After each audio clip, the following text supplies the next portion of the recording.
Bonjour à tous, je suis ravie de vous retrouver pour une nouvelle vidéo. Aujourd'hui, on va parler d'investissement, et plus précisément des ETF, ou Exchange Traded Funds. C'est un sujet qui peut paraître compliqué, mais je vous assure que c'est plus simple qu'il n'y paraît. Vous allez voir, c'est vraiment accessible à tous. Les ETF, ce sont des Exchange Traded Funds. En français, on pourrait dire fonds négociés en bourse. Ces fonds sont cotés en bourse, tout comme les actions individuelles. Mais au lieu d'acheter une seule action, vous achetez un panier d'actions. C'est un peu comme une grosse boîte qui contient plein d'actions différentes. Imaginez un panier de fruits avec des pommes, des poires, des bananes. L'ETF, c'est le panier, et les fruits, ce sont les actions. Chaque fruit représente une action différente. En achetant un ETF, vous achetez donc un ensemble d'actions en une seule transaction. C'est simple et efficace. Pourquoi les ETF sont-ils si populaires ? Parce qu'ils permettent d'investir facilement dans un ensemble d'actions, sans avoir à acheter chaque action une par une. Cela réduit les frais de transaction et simplifie la gestion de votre portefeuille. De plus, les ETF offrent une grande diversification. C'est pratique et ça permet de diversifier son investissement. Vous pouvez ainsi répartir vos risques sur plusieurs actions. Alors, prêt à comprendre comment ça marche ? On y va. Dans les prochaines vidéos, nous explorerons les différents types d'ETF et comment les choisir. Reprenons notre panier de fruits. Chaque fruit a un prix. Pour l'ETF, c'est pareil. Le prix de l'ETF dépend de la valeur des actions qu'il contient. Si les actions prennent de la valeur, le prix de l'ETF monte. Si les actions baissent, le prix de l'ETF baisse aussi. C'est logique, non ? Ce qui est intéressant, c'est que vous pouvez acheter et vendre des parts d'ETF tout au long de la journée, comme des actions classiques. C'est ça qui est pratique. Vous avez peut-être déjà entendu parler des fonds communs de placement. C'est un peu comme les ETF, mais il y a quelques différences. La principale différence, c'est que les fonds communs de placement ne s'achètent et ne se vendent qu'une fois par jour.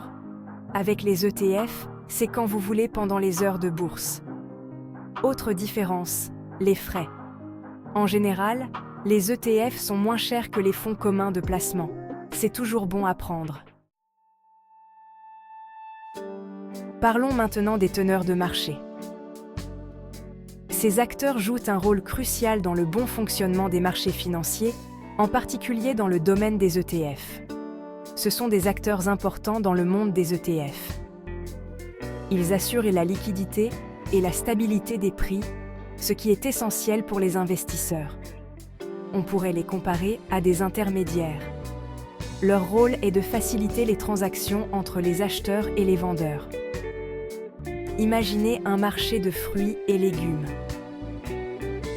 Les teneurs de marché fonctionnent de manière similaire. Les teneurs de marché, ce sont les commerçants qui achètent les fruits aux producteurs et les revendent aux clients. Ils jouent un rôle clé en garantissant que les produits sont toujours disponibles. Ils assurent le lien entre les deux. Sans eux, il serait difficile pour les producteurs de trouver des acheteurs et vice-versa. Pour les ETF, c'est pareil. Les teneurs de marché achètent et vendent des parts d'ETF pour faciliter les transactions et maintenir la liquidité. Les teneurs de marché achètent et vendent des parts d'ETF pour faciliter les transactions. Ils s'assurent que les investisseurs peuvent toujours acheter ou vendre des parts sans difficulté. Grâce à eux, il y a toujours des acheteurs et des vendeurs, ce qui permet au marché de fonctionner correctement. Leur présence est indispensable pour la fluidité et l'efficacité du marché. Section 5. ETF et Day Trading. Les ETF, ou fonds négociés en bourse, sont des instruments financiers populaires pour les investisseurs modernes. Le day trading, c'est l'achat et la vente d'actions dans la même journée. Cela signifie que les traders cherchent à tirer profit des mouvements de prix à très court terme. Et oui, c'est possible de faire du day trading avec des ETF. Ces fonds offrent une grande liquidité et une diversification instantanée. Certains investisseurs utilisent les ETF pour essayer de profiter des fluctuations de prix à court terme. Ils analysent les tendances du marché et prennent des décisions rapides. Attention, c'est une stratégie risquée qui demande de l'expérience et des connaissances. Les marchés peuvent être imprévisibles et les pertes peuvent être importantes. Si vous débutez, mieux vaut privilégier l'investissement à long terme. Cette approche permet de réduire les risques et de bénéficier de la croissance du marché sur le long terme. C'est comme pour les fruits. Il faut les laisser mûrir pour apprécier pleinement leur saveur. La patience et la persévérance sont souvent récompensées en investissement. Section 6. Type d'ETF. Il existe une multitude d'ETF différents. C'est comme au supermarché, il y en a pour tous les goûts. Certains ETF suivent les grands indices boursiers, comme le CAC 40 en France ou le S&P 500 aux États-Unis. D'autres se concentrent sur des secteurs spécifiques, comme la technologie ou la santé. Il y a même des ETF qui suivent le cours de l'or ou du pétrole. Bref, vous avez l'embarras du choix. Section 7.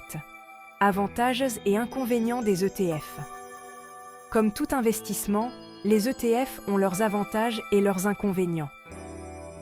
Parmi les avantages, on peut citer la diversification, la flexibilité et les frais réduits. C'est un bon moyen de se constituer un portefeuille d'investissement solide. Mais attention, les ETF ne sont pas sans risque. Leur valeur fluctue en fonction des marchés financiers et vous pouvez perdre de l'argent. Il est important de bien se renseigner avant d'investir. Section 8. Conclusion. Voilà, j'espère que cette petite explication sur les ETF vous a été utile. N'hésitez pas à vous abonner à ma chaîne pour plus de contenu. Et n'oubliez pas, l'investissement, c'est comme l'amour, il faut choisir ce qui vous correspond le mieux. Et si vous avez aimé cette vidéo, pensez à la liker.